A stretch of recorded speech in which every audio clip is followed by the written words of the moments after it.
pagi dan salam sejahtera saya ucapkan kepada panel-panel yang hadir dalam webinar kita pagi ini.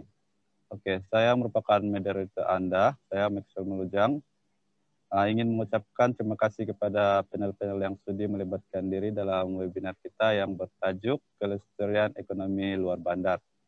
Oleh itu, tanpa membuang masa lagi, saya ingin menjemput panel yang pertama kita, yaitu Saudara Hanis, untuk membincangkan tajuk kita ini dengan lebih mendalam dan terperinci. Dipersilakan, Saudara Hanis.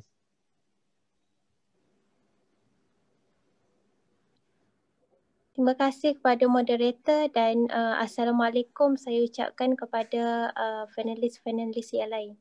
Okay, pada hari ini saya akan terangkan maksud pembangunan lestari ekonomi luar bandar. Okay.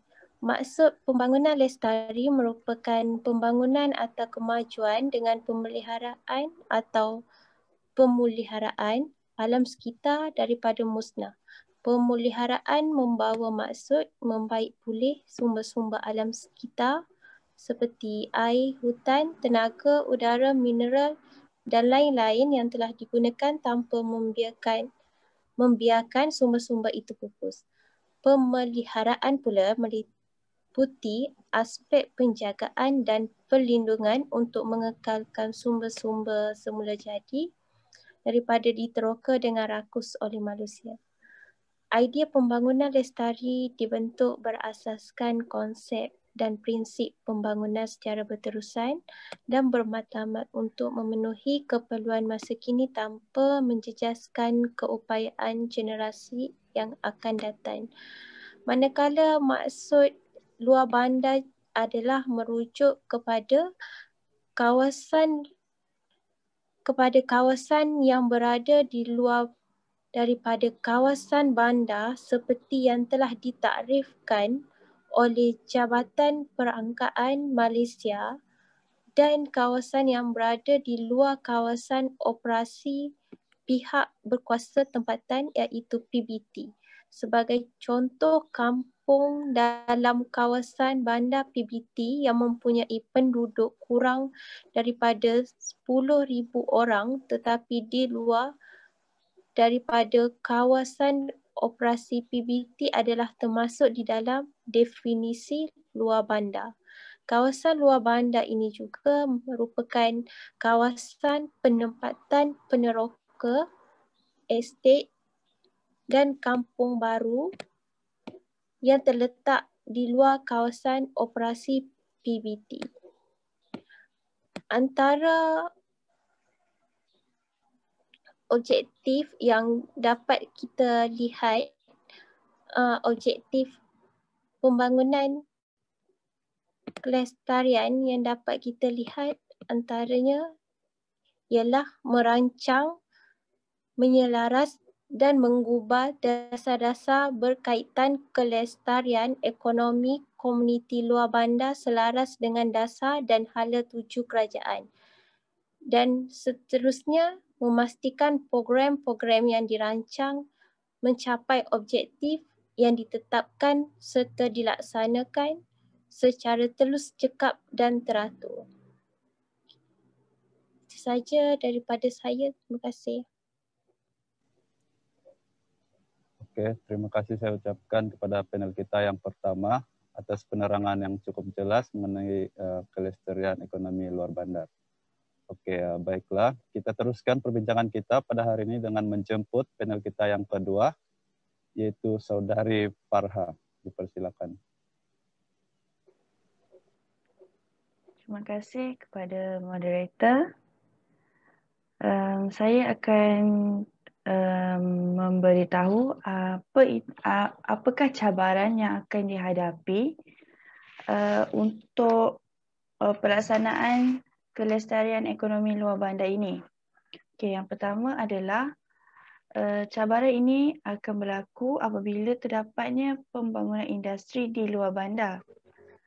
Kerana penggunaan sumber per kapita oleh penduduk semakin meningkat, jadinya akan muncul ramai penduduk yang hidup selesa serta mewah, terutamanya di negara membangun, termasuklah penduduk di luar bandar itu sendiri. Oleh itu, akan berlaku peningkatan penerokaan dan penggunaan sumber alam.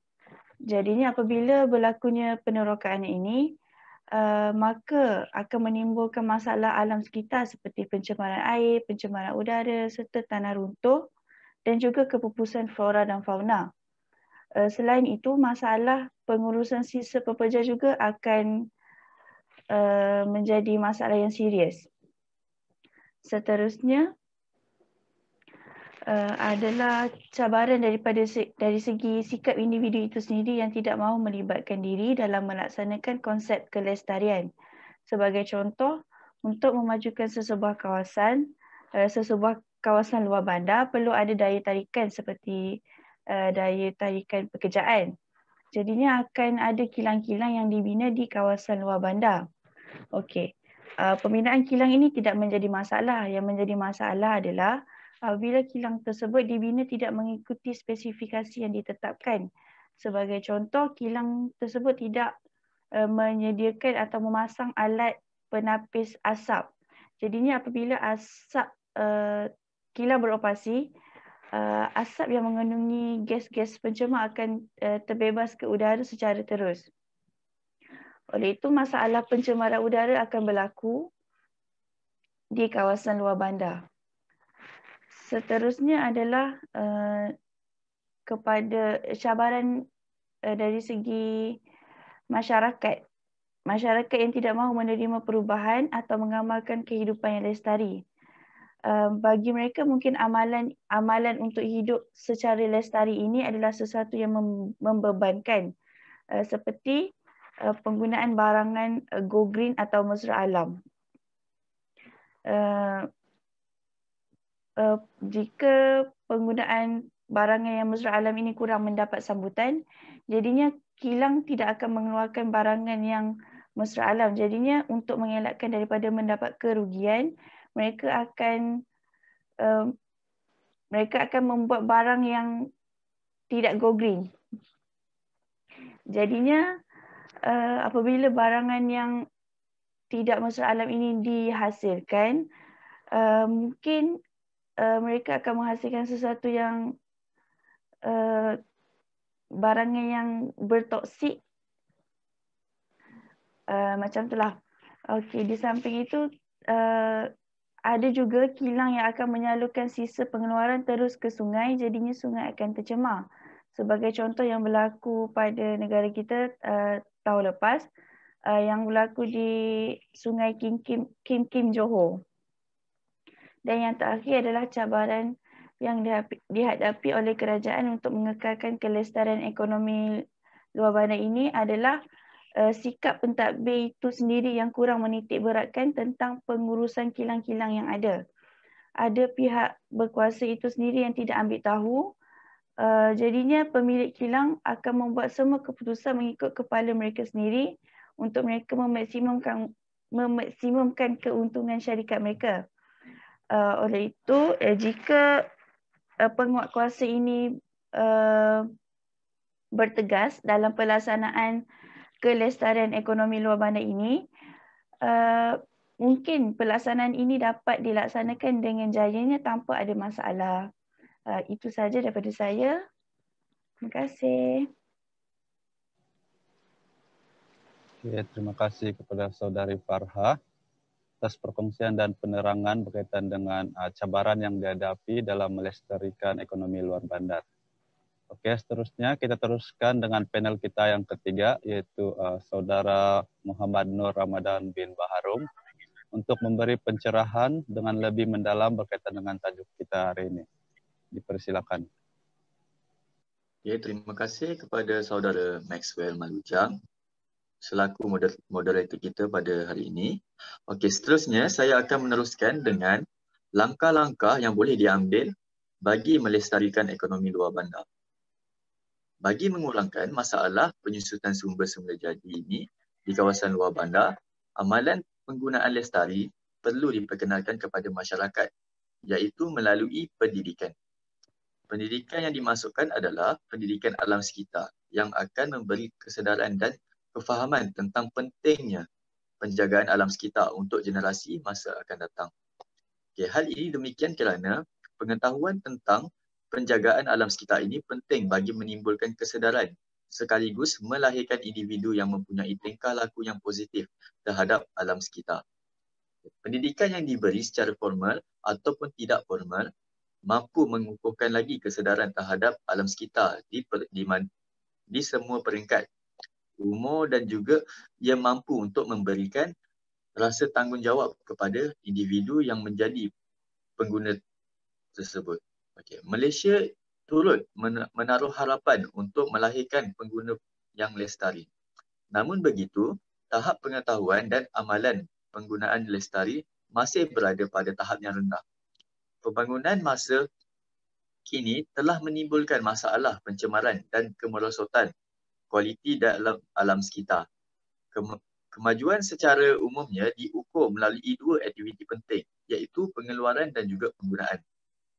Okay. Tumpuan pada masa kini adalah lebih kepada aspek penggunaan dan budaya pengguna kerana proses penggunaan menjadi penentu kepada berapa banyak dan bagaimana barangan yang diperlukan dan dikendaki oleh pengguna yang dikeluarkan.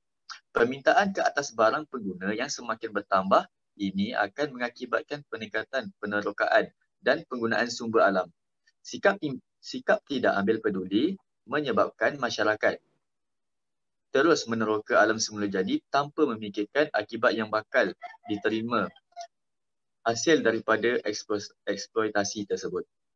Okey, saudara dan saudari sekalian, kerakusan pengeluar dalam menghasilkan barangan demi untuk mengaut keuntungan kerana adanya permintaan yang tinggi daripada pengguna juga memperlihatkan keadaan alam semula jadi kian merosot. Implikasinya, kesejahteraan hidup manusia semakin terabai akibat kemerosotan sumber dan kualiti alam sekitar. Oleh itu, penggunaan lestari yang mengarah kepada keseimbangan antara aspek persekitaran, sosial dan ekonomi perlu diterapkan dalam kehidupan. Hal ini dengan menerapkan unsur-unsur kelestarian pada subjek geografi dan juga subjek-subjek lain seperti bahasa Melayu, biologi dan sebagainya, agar generasi muda akan lebih prihatin dalam mengatasi masalah kemerosotan sumber alam di kawasan luar bandar. Okey, untuk poin yang kedua saya, adalah langkah-langkah yang boleh diambil bagi melestarikan ekonomi luar bandar adalah kepenggunaan hijau. Okey, kepenggunaan hijau ini adalah berkait rapat dengan amalan pembangunan lestari serta perlakuan pengguna mampan, iaitu amalan penggunaan ini bertujuan untuk menyelamatkan, memelihara dan pulihara alam sekitar bagi generasi kini dan juga masa hadapan dengan menjadikan pengguna sebagai pengguna mesra alam. Okey, gaya hidup pengguna yang dituntut ialah mengurangkan kegunaan, iaitu seperti guna semula, kita semula dan juga mengguna barang-barang yang terpakai. Okey, gaya hidup pengguna yang dituntut adalah seperti berikut. Kerana pengguna hijau adalah lebih cermat dan jimat dalam menggunakan pemilikannya tanpa membazirkan sumber yang dimiliki. Okey. Dekat sini juga saya akan menenaraikan contoh-contoh kepenggunaan hijau. Okey, yang pertama adalah menggalakkan perbelanjaan berhemat. Okey, yang kedua, menjimatkan penggunaan sumber yang tidak boleh diperbaharui seperti air, tenaga dan bahan bakar fosil. Okey, yang ketiga, menggunakan bahan-bahan yang tidak menyebabkan impak negatif kepada alam sekitar. Dan yang terakhir, menggunakan teknologi yang bersih dan bersera alam. Dalam negara kita, tahap pemahaman dan amalan penggunaan hijau masih belum berkembang dan masih di peringkat sederhana sahaja. Oleh itu, kempen untuk meningkatkan kesedaran dan amalan kepenggunaan hijau perlu ditingkatkan lagi agar masyarakat sentiasa terdedah dengan pengetahuan mengenai konsep kepenggunaan hijau di kawasan luar bandar lah. Sebab kita memfokuskan tentang ekonomi di luar bandar. Okey, ini adalah demi menjaga keseimbangan antara aspek persekitaran, ekonomi, sosial dalam kehidupan seharian kita bersama. Okey.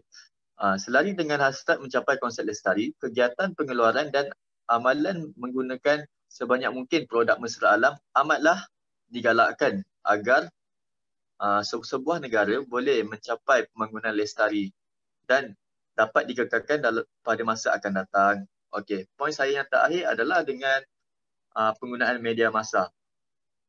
Okey, langkah-langkah yang boleh diambil bagi melestarikan ekonomi luar bandar adalah dengan penggunaan media massa, di mana komuniti atau masyarakat pada masa kini sering dipengaruhi oleh media massa, sama ada media elektronik maupun media cetak. Dengan itu, media berperanan menjadi penyebar kepentingan amalan penggunaan lestari. Hal ini kerana banyak iklan serta pesanan daripada kerajaan menerusi media tentang penjagaan alam sekitar serta amalan kehidupan lestari. Penggunaan internet juga memudahkan lagi pengguna mendapatkan maklumat tentang cara hidup lestari. Di samping itu, berkongsi maklumat kepada pengguna lain tentang gaya hidup lestari. Media massa sebagai alat komunikasi agar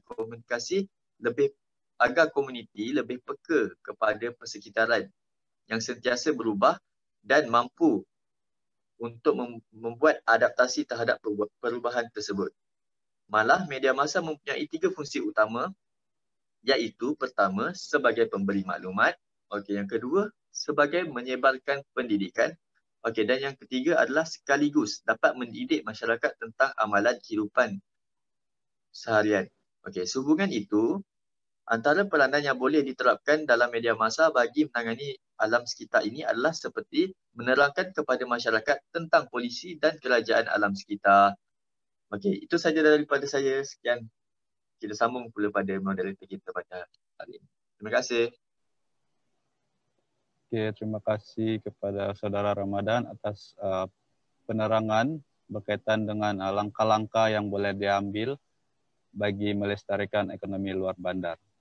Okey, baiklah kita beralih pula kepada panel kita yang keempat, yaitu Saudara Denny Veno Leslie untuk memberikan penerangan beliau berkaitan dengan topik kita pada hari ini. Dipersilakan. Baiklah, terima kasih Tuan Moderator kita pada pagi ini. Terima kasih kerana menjemput saya pada pagi ini. Jadi saya akan menerangkan dasar-dasar yang terdapat dalam memulihkan kelestarian ekonomi luar bandar. Jadi menurut dasar pembangunan luar negara, terdapat 10 teras bagi dasar. Tetapi pada topik hari ini, saya akan mengemukakan 6 sahaja dasar yang berkaitan dengan tajuk yang kita akan bincangkan pada hari ini. Okey, dasar yang pertama adalah dasar ekonomi berdaya saing dan mampan. Okey, peningkatan nilai tambah kepada sumber tempatan bagi menjana kekayaan, keusahawanan dan peluang pekerjaan seperti menyokong pelbagai ekonomi dan membina keunikan produk tempatan. Hal ini akan menggalakkan pelabur seperti dari sektor sawit untuk menyebabkan banyak lagi pelaburan dari segi aktiviti dan fungsi pengeluaran sawit. Okey, strategi bagi dasar ini adalah untuk menggalakkan penglibatan komuniti luar bandar dalam aktiviti perusahaan kecil dan sederhana (PKS). Ini juga akan memperkukuhkan sumber ekonomi baharu di luar bandar yang dipacu oleh kerjasama oleh golongan orang lokal, Golkar. Okey, ianya juga akan memperkasakan aktiviti ekonomi luar bandar supaya berdaya saing dan berimpak tinggi kepada komuniti. Okey, strategi yang kedua adalah untuk mewujudkan persekitaran yang kondusif bagi meningkatkan keupayaan penggunaan teknologi baru berskala ekonomi, bukan sahaja berskala kecil. Dan itu sahaja untuk teras yang pertama. Okey, teras yang kedua adalah keusahawanan pemacu pembangunan ekonomi. Jadi keusahawanan sebagai kerjaya pilihan utama untuk mewujudkan golongan-golongan usahawan bukan sahaja dari bandar tetapi juga luar bandar.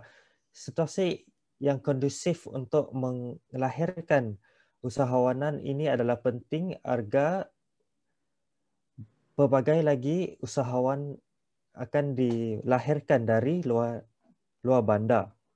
Okey, modal insan berkualiti. Ketiga adalah teras ketiga adalah modal insan berkualiti. Modal insan luar bandar yang berkualiti, berdaya maju, mampan dan boleh memenuhi keperluan masa depan untuk melalui sistem pendidikan yang berkualiti. Okey, untuk teras yang ketiga ini, strateginya adalah memperkasakan komuniti luar bandar dengan pengetahuan dan kemahiran. Kemahiran adalah penting seperti soft skill dan kemahiran teknikal, hard skill. Dan ini akan membolehkan daya saing yang kuat dari luar bandar. Okey, teras yang keempat adalah teras prasarana lengkap dan canggih. Okey, kita tahu jika prasarana yang cukup akan menyebabkan komuniti yang lebih efektif dan boleh menyebabkan daya pengeluaran lebih cekap. Prasarana luar bandar yang berkualiti dan cukup untuk menyokong pembangunan ekonomi serta boleh mewujudkan persekitaran kehidupan yang menarik dan kondusif sebagai tempat tinggal bekerja bukan sahaja untuk penduduk tetapi untuk pelabur dan pada masa yang sama boleh dijadikan sebagai destinasi pelancongan. Okey, teras yang ketujuh. Dasar teras yang ketujuh adalah kehidupan luar bandar yang sejahtera. Okey, pembangunan masyarakat luar bandar yang sihat, selamat dan sejahtera. Di sini ianya akan berlakunya pembangunan yang sihat bukan sahaja mencemarkan fizikal atau mental orang luar bandar tetapi kehidupan mereka juga meningkat. Dan teras yang kesembilan, yang keenam adalah biodiversity alam sekitar yang mampan. Okey, teras ini adalah penting terutamanya pada perbincangan kita hari ini. Okey, teras biodiversity dan alam sekitar yang mampan, pemeliharaan,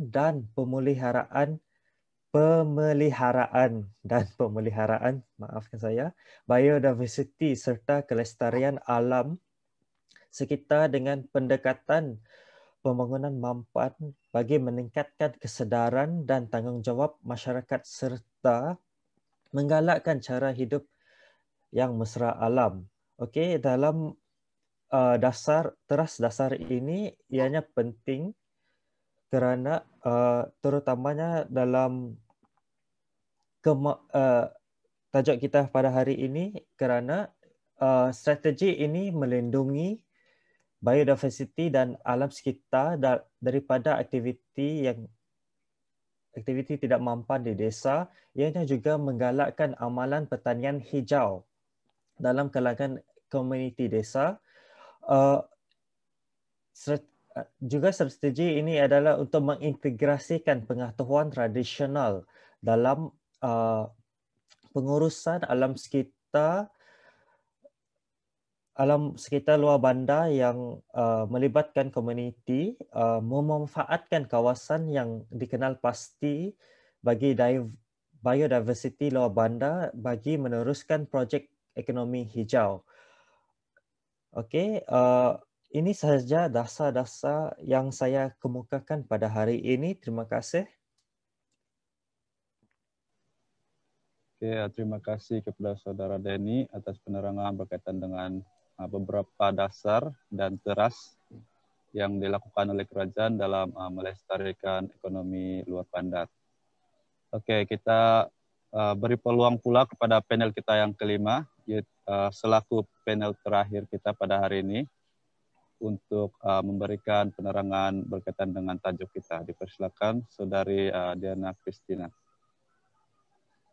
Oke, terima kasih Saudara Moderator. Berkaitan dengan 10 teras yang telah dibincangkan oleh panel keempat, impak kelestarian ekonomi luar bandar ini dapat dilihat daripada pelbagai sudut seperti peningkatan ekonomi penduduk, peluang pekerjaan yang lebih banyak, kemajuan dari segi prasarana dan juga pembangunan yang mampan. Kelestarian ekonomi luar bandar adalah lebih kepada usaha untuk meningkatkan ekonomi yang berdaya saing dan mampan, di mana pada asasnya pertanian adalah sektor utama kepada ekonomi luar bandar. Walau bagaimanapun, proses transformasi yang berlaku telah memperlihatkan peranan sektor pertanian semakin berkurang dalam konteks negara dan juga di luar bandar, di mana terdapat peningkatan kepelbagaian dalam ekonomi bukan sahaja pertanian tetapi juga sektor pelancongan, perkhidmatan dan juga perkhidmatan awam. Kerajaan telah menjadikan aktiviti ekonomi ini lebih transformatif dan selari dengan perubahan termasuk era industri revolusi yang seterusnya memberi implikasi kepada pelaksanaan ekosistem digital yang membawa kepada pelaksanaan desa pintar yaitu smart village, penerapan dan peluasan sistem e-komisi termasuk pemasaran produk luar bandar seperti produk dan perkhidmatan pelancongan, keluaran pertanian dan industri desa, peningkatan penggunaan sistem otomotif dalam pelaksanaan pertanian, dan penggunaan drone dalam sektor pertanian dan sektor perkhidmatan, serta pembangunan ekonomi hijau dan bioekonomi. Usaha ini seterusnya dapat meningkatkan nilai tambah kepada sumber tempatan bagi menjana kekayaan, keusahawanan, dan peluang pekerjaan kepada penduduk luar bandar dalam jangka masa yang panjang. Manakala dari segi peluang pekerjaan pula, kerajaan juga menggalakkan masyarakat luar bandar untuk memilih keusahawanan sebagai kerja pilihan utama dengan mewujudkan situasi yang kondusif untuk melahirkan usahawan dan perusahaan komuniti luar bandar. Dengan meningkatkan keberkesanan sistem penyampaian, akses kepada pembiayaan, dan memperluaskan jaringan dan pemasaran, serta membangunkan kemudahan asas dan permis kepada usahawan luar bandar, di mana usaha yang dilakukan adalah termasuk sokongan teknologi, inovatif, dan piawaian melalui hikmat R&D. Tindakan-tindakan yang dirangka di bawah teras ini mampu mentransformasikan komuniti luar bandar setaraf dengan kawasan bandar dalam aspek sosioekonomi dan kualiti kehidupan. Hal ini seterusnya dapat melahirkan modal insan yang berkualiti, berdaya saing, dan mampu memenuhi keperluan masa hadapan melalui sistem pendidikan yang berkualiti. Dalam konteks luar bandar, pembangunan modal insan ini dapat dilihat sebagai satu keperluan untuk melahirkan masyarakat luar bandar yang berilmu, berkemahiran, dan mempunyai nilai jati diri yang tinggi. Melalui pelbagai dasar yang telah dilaksanakan, ianya dapat memperkasa komuniti luar bandar dengan pengetahuan kemahiran insania, yaitu soft skill, dan juga kemahiran teknikal, yaitu hard skill. Pelbagai inisiatif bagi menggalakkan peningkatan ekonomi luar bandar ini dengan menyediakan prasarana di luar bandar, di mana penyediaan prasarana dan kemudahan asas yang lengkap, serta utility yang mencukupi di kawasan luar bandar adalah menjadi keutamaan pihak kerajaan agar masyarakat luar bandar tidak ketinggalan dalam arus kemajuan yang serba moden. Teras prasarana ini adalah bertujuan untuk menyediakan prasarana luar bandar yang berkualiti bagi menyokong pembangunan ekonomi serta mewujudkan persekitaran kehidupan yang menarik dan kondusif sebagai tempat tinggal, bekerja, melabur, dan destinasi pelancongan. Kerajaan juga mewujudkan perubahan pembangunan wilayah dan pertempatan desa bersepadu bagi mengimbangi pembangunan antara bandar dan dengan luar bandar dan antara kawasan-kawasan luar bandar serta pembangunan pertempatan desa lestari yang mampu menarik minat migrasi penduduk bandar ke luar bandar. Teras ini berkonsepkan place base yang membantu membangunkan luar bandar berdasarkan wilayah, kawasan tempat tinggal ataupun desa bagi memacu pembangunan yang lebih strategik dan bersepadu. Melalui strategi yang digariskan diharapkan isu penghijraan belia pada kawasan luar bandar ke bandar dapat dikurangkan selain daripada mengelakkan migrasi masyarakat bandar ke luar bandar. Akhir sekali, usaha bagi menggalakkan kelestarian ekonomi luar bandar dengan pendekatan pembangunan mampan dengan meningkatkan kesadaran dan tanggung jawab masyarakat dan menggalakkan cara hidup mesra alam bagi mewujudkan keseimbangan antara aspek mengekalkan keindahan dan keaslian alam semula jadi dan biodiversity dengan pembangunan ekonomi sosial budaya dan masyarakat luar bandar yang lebih inklusif. Dasar pembangunan luar bandar untuk tempo tahun 2030 ini adalah satu inisiatif kerajaan bagi mencorak perubahan di kawasan luar bandar bagi mengecapi wawasan di luar bandar yang sejahtera, inklusif, mampan, dan holistik. Pelaksanaan dasar ini memerlukan masyarakat luar bandar yang lebih bersifat proaktif di dalam membangunkan komuniti setempat, di samping bersedia menghadapi cabaran dalam segenap aspek, terutamanya kepesatan kemajuan era revolusi industri keempat, di samping mengekalkan kelestarian alam sekitar. Kesimpulannya, kelestarian ekonomi luar bandar ini penting untuk dititik beratkan bagi memastikan pembangunan yang mampan, seimbang, dan saling melengkapi antara aspek sosial, ekonomi, dan alam semula jadi, agar penduduk yang tinggal di luar bandar juga menikmati peluang yang luas untuk membina keupayaan modal insan, kehidupan yang sehat dan selamat, serta menerima perkhidmatan dalam takbir urus yang mudah sebagaimana masyarakat di bandar. Itu saja daripada saya berikan kepada saudara moderator. Terima kasih. Oke, terima kasih juga kepada panel kita yang terakhir. Oke, nampaknya kelima-lima panel kita sudah pun menerangkan dengan terperinci berkaitan dengan tajuk kita pada hari ini, yaitu kelestarian ekonomi luar bandar. Oke, nampaknya webinar kita sampai di sini saja. Terima kasih sekali lagi kepada semua panel yang sudi memberi perkongsian dan penerangan.